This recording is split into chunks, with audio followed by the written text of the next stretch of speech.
কি করছো তুমি? কি হলো? কি পড়েছে?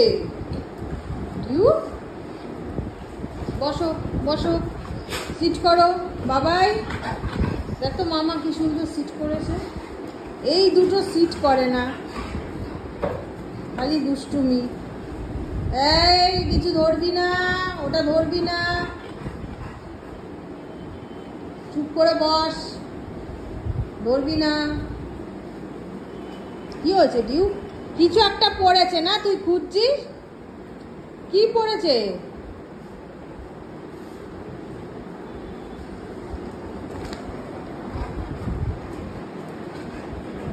খালি খুঁজবে, গোয়েন্দাগিরি। হ্যাঁ, এই তো আমার বাবা বসে গেছে, আমার বাবা বসে গেছে। ছোনা থাকে, ছোনকা বাবা, এটা আমার ছোনটা শুনে, ছোনটা চলে দিতে, তাই তো আমার দিউব বাবা। আমার দিউব বাবা। হ্যাঁ হ্যাঁ।